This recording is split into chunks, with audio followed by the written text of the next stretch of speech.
സ്ഥലം ആര്യൻ വർമ്മയുടെ ആഡംബര ഓഫീസ്. ഒരു ചെറിയ വാഹനാപകട കേസുമായി ബന്ധപ്പെട്ട നിയമപരമായ ആവശ്യങ്ങൾക്കായി വിഷമിച്ചു നടന്ന ദിയ ഒടുവിൽ വർമ്മ ഗ്രൂപ്പിന്റെ ലീഗൽ ഡിപ്പാർട്ട്മെന്റുമായി ബന്ധപ്പെടുന്നു. അവിടെ വെച്ചാണ് ആഡംബരത്തിന്റെ നടുവിലും പേടിച്ച് നിസ്സഹായയായി നിൽക്കുന്ന ദിയയെ ആര്യൻ ആദ്യമായി കാണുന്നത്. ദിയയുടെ കുടുംബം വലിയ കടക്കെണിയിലാണെന്നും അതിൽ നിന്ന് രക്ഷപ്പെടാൻ യാതൊരു വഴിയുമില്ലെന്നും ആര്യൻ മനസ്സിലാക്കി. തന്റെ മുത്തശ്ശന്റെ നിർബന്ധം കാരണം വിവാഹം കഴിക്കാൻ നിർബന്ധിതനായ ആര്യൻ ഒരു പരിഹാരം കണ്ടെത്തി. ദിയയുടെ മുന്നിൽ ഒരു പ്രപ്പോസൽ വെച്ചു. 3 വർഷത്തെ കാലാവധിയിൽ ഒരു കരാർ വിവാഹം. ഈ കാലയളവിൽ പരസ്പരം വികാരങ്ങളോ ഉത്തരവാദിത്തങ്ങളോ ഉണ്ടാകരുത്. പകരം ദിയയുടെ കുടുംബത്തിന്റെ മുഴുവൻ കടങ്ങളും ആര്യൻ വീട്ടും. ഒരു നിമിഷം തകർന്നുപോയ ദിയ കുടുംബത്തിനു വേണ്ടി ആ കടുപ്പമേറിയ കരാറിൽ ഒപ്പിടുന്നു. ഇതൊരു ബിസിനസ് ഇടപാട് മാത്രമായിരിക്കും എന്ന് ഇരുവരും തീരുമാനിച്ചു. പാർട്ട് 2 ഒത്തുതീർപ്പ്. സ്ഥലം ആര്യന്റെ വസതി ശാന്തിനിലയം. കരാർ ഒപ്പിട്ട ശേഷം ഇരുവരും ആര്യന്റെ വീട്ടിലേക്ക് താമസം മാറ്റി. വലിയ വീട്, എന്നാൽ എങ്ങും തണുപ്പു മാത്രം. ദിയ അവിടെ ഒരു പരിചിതയായി കഴിയുകയായിരുന്നു. ഇരുവരും ഒരേ മുറി പങ്കിടുമ്പോഴും ഒരുപാട് അകലം പാലിച്ചു. വീട്ടുകാരുടെയും മുത്തശ്ശന്റെയും മുന്നിൽ അവർ ലോകത്തിലെ ഏറ്റവും സന്തോഷമുള്ള ദമ്പതികളെ പോലെ അഭിനയിച്ചു. ദിയയുടെ കൃത്യനിഷ്ഠയും സത്യസന്ധതയും ആര്യൻ പതിയെ ശ്രദ്ധിച്ചു തുടങ്ങി. ഒരു ദിവസം വൈകി വീട്ടിലെത്തിയ ആര്യൻ കണ്ടത് ഉറങ്ങാതെ കാത്തിരിക്കുന്ന ദിയയെയാണ്. എന്താണ് ഉറങ്ങാതിരുന്നത് എന്ന് ആര്യൻ ചോദിച്ചു. നമ്മുടെ വിവാഹത്തെക്കുറിച്ചുള്ള ആദ്യത്തെ പൊതുപരിപാടിക്ക് വേണ്ടി നിങ്ങൾ ക്ഷീണിച്ചു വരും. നിങ്ങളെ സഹായിക്കേണ്ടത് എന്റെ കടമയാണ്. നിങ്ങൾ എന്റെ കുടുംബത്തെ സഹായിച്ചില്ലേ? ദിയയുടെ മറുപടിയിൽ ആര്യന്റെ മനസ്സ് ചെറുതായി അസ്വസ്ഥമായി. പാർട്ട് 3 അടുപ്പം. സ്ഥലം വർമ്മ ഗ്രൂപ്പിന്റെ വാർഷിക ചടങ്ങ്. കമ്പനിയുടെ വാർഷിക ചടങ്ങിൽ ഇരുവരും ദമ്പതികളായി പങ്കെടുക്കുന്നു. അവിടെ വെച്ച് ആര്യന്റെ ബിസിനസ് എതിരാളികളിൽ ഒരാൾ ദിയയെ വാക്കുകൾ കൊണ്ട് അപമാനിക്കാൻ ശ്രമിച്ചു. എപ്പോഴും പ്രൊഫഷണലായി മാത്രം കാര്യങ്ങളെ സമീപിക്കുന്ന ആര്യൻ അപ്രതീക്ഷിതമായി ദിയയെ പിന്തുണച്ച് രംഗത്തെത്തി. ആര്യന്റെ ഈ പ്രതികരണം ദിയയെ അത്ഭുതപ്പെടുത്തി. തിരികെ കാറിൽ മടങ്ങുമ്പോൾ ദിയ ആര്യനോട് ചോദിച്ചു, ഇതൊരു കരാറല്ലേ? നിങ്ങൾ എന്തിനാണ് എനിക്ക് വേണ്ടി സംസാരിച്ചത്? ആര്യൻ ഒരു നിമിഷം മൗനം പാലിച്ചു.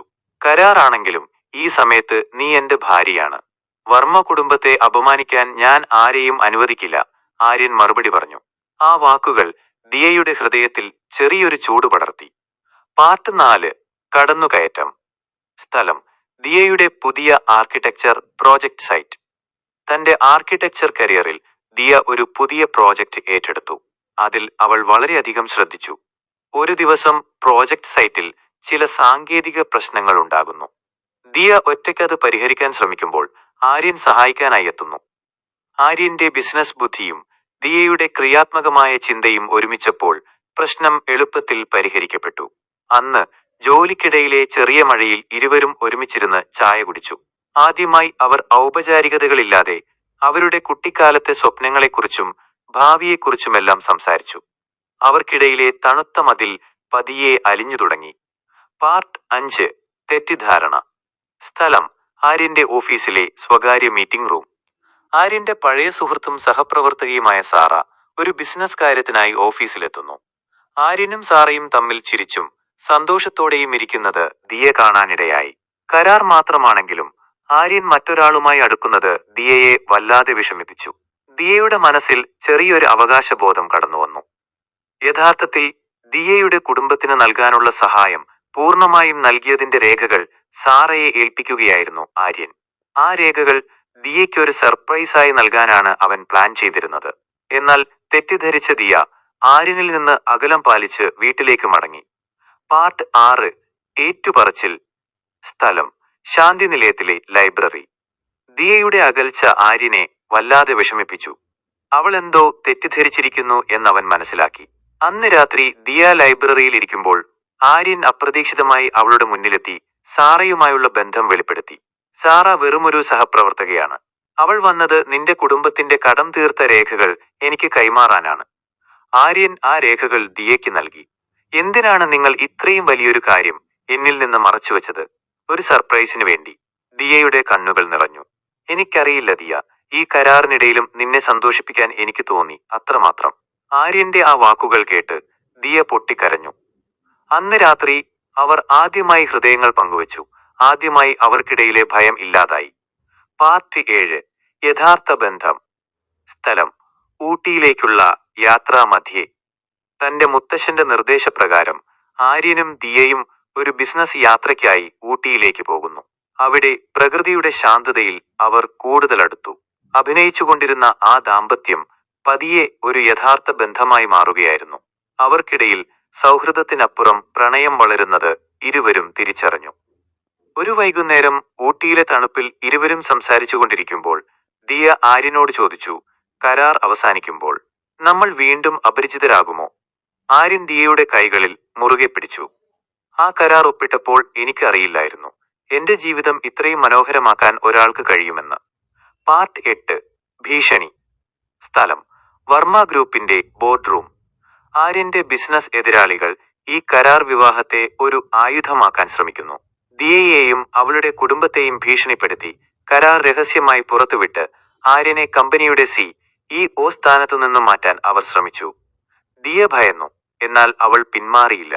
ആര്യനോട് സത്യം തുറന്നു പറഞ്ഞ ശേഷം അവൾക്ക് നേരിടേണ്ടി വന്ന ഭീഷണികളെക്കുറിച്ചും പറഞ്ഞു. ആര്യൻ ദിയയെ ചേർത്തു നിർത്തി. നമ്മൾ ഒരുമിച്ചിരുന്നാൽ ഒരു ഭീഷണിയും നമ്മളെ തകർക്കില്ല. ഈ കരാർ ഇനി നമ്മുടെ പ്രണയത്തെ തകർക്കില്ല. പാർട്ട് 9. തുറന്നു പറച്ചിൽ. സ്ഥലം: വർമ്മ ഗ്രൂപ്പ് പ്രസ് കോൺഫറൻസ്. ശത്രുക്കളുടെ ഭീഷണി ശക്തമായപ്പോൾ ആര്യൻ ഒരു മാധ്യമ സമ്മേളനം വിളിച്ചു ചേർക്കാൻ തീരുമാനിച്ചു. ആര്യൻ ആരും പ്രതീക്ഷിക്കാത്ത ഒരു സത്യം എല്ലാവരുടെയും മുന്നിൽ വെളിപ്പെടുത്തി. തന്റെ വിവാഹം ഒരു കരാറായിരുന്നുവെന്ന്. മുത്തശ്ശനും മറ്റെല്ലാവരും ഞെട്ടിപ്പോയി. ആര്യൻ തുടർന്നു, ഈ ബന്ധം ഒരു കരാറിലായിരുന്നു തുടങ്ങിയതെങ്കിൽ ഇന്നിത് ഒരു യഥാർത്ഥ പ്രണയമാണ്. ഈ കരാർ എന്റെ ജീവിതത്തിലെ ഏറ്റവും മികച്ച കാര്യമായിരുന്നു. ഞാൻ ദിയയെ സ്നേഹിക്കുന്നു. എന്റെ ഈ ബന്ധം ഒരു ബിസിനസ് ഡീലായിരുന്നില്ല. ദിയ എന്റെ ഭാര്യയാണ്, എന്റെ ജീവിതമാണ്. ദിയയുടെ കണ്ണുകൾ നിറഞ്ഞൊഴുകി. പാർട്ട് 10. നിത്യമായ കരാർ. സ്ഥലം: ശാന്തിനിലയത്തിലെ പൂന്തോട്ടം. 3 വർഷത്തെ കരാർ അവസാനിക്കാൻ ഇനി ദിവസങ്ങൾ മാത്രം. കരാർ അവസാനിച്ചതിനാൽ ദിയ സാധനങ്ങൾ പാക്ക് ചെയ്യാൻ തുടങ്ങി. ആര്യൻ ദിയയുടെ അടുത്തുവന്ന് കരാറിന്റെ പേപ്പർ കീറിയെറിഞ്ഞു. നമ്മുടെ കരാർ ഇന്ന് അവസാനിച്ചു. എന്നാൽ ഇന്ന് ഞാൻ പുതിയൊരു കരാർ നിന്നോട് ആവശ്യപ്പെടുകയാണ്. ആര്യൻ മുട്ടുകുത്തിയിരുന്ന് ദിയക്ക് നേരെ ഒരു മോതിരം നീട്ടി. ദിയ: എനിക്കറിയാം നമ്മളുടെ തുടക്കം ശരിയായിരുന്നില്ല. പക്ഷേ എന്റെ ജീവിതം അവസാനിക്കുന്നതുവരെ എന്റെ കൂടെ ഉണ്ടാകുമോ? ഈ കരാർ ഇനിയൊരിക്കലും അവസാനിക്കില്ല. ദിയയുടെ കണ്ണുകളിൽ സന്തോഷത്തിന്റെ കണ്ണീർ നിറഞ്ഞു. അവൾ സമ്മതം മൂളി. ആര്യൻ മോതിരം അവളുടെ വിരലിൽ അണിയിച്ചു. വെറുമൊരു ബിസിനസ് ഇടപാടായി തുടങ്ങിയ ആ ബന്ധം പരസ്പര സ്നേഹത്തിന്റെയും വിശ്വാസത്തിന്റെയും അടിത്തറയിൽ ഒരു നിത്യമായ പ്രണയകരാറായി പരിണമിച്ചു. നോവൽ ഇവിടെ അവസാനിക്കുന്നു. ഈ 10 ഭാഗങ്ങളുള്ള നോവൽ താങ്കൾക്ക് ഇഷ്ടമായെന്ന് കരുതുന്നു. കഥാപാത്രങ്ങളെക്കുറിച്ചോ ഇതിന്റെ തുടർച്ചയായ മറ്റൊരു നോവലിനെക്കുറിച്ചോ അറിയാൻ താൽപ്പര്യമുണ്ടോ?